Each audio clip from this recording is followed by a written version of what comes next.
Aadaan Oromoo akka badu akka hin dagaagne akka sadarkaa tokko hin geenye naannoo sanarraa akka badu dur hora baafachaa akka turan beekamaadha. Durachitti walgahii garaagaraa akka geggeeffachaa turan beekamaadha. Garuu sun hafaa deemaa jira.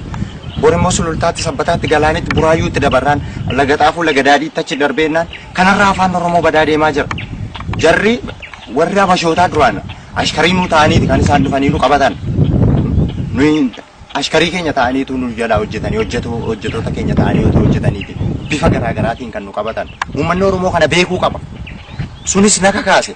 Aadaan Oromoo kun baduura, afaan Oromoo kun baduura jedheen sirba hojjechuun dirqama. Dandeettiin qabuun hojjetee qabsaa'uun narra dhareen qabsaa'e nan sirbe weelluu sana nan qopheesse uummanni Oromoos dafee fudhate.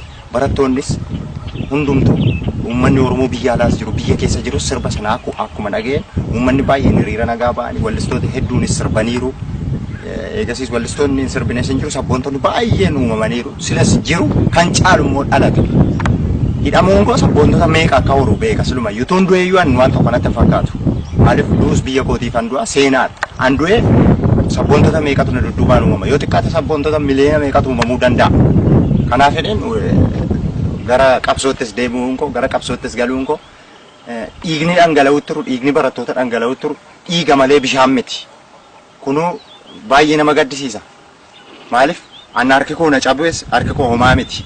Harki koo cabuun anaan waa tokko natti fakkaata. Kan na caalmee lubbuu dhabe immoo meeqa jira.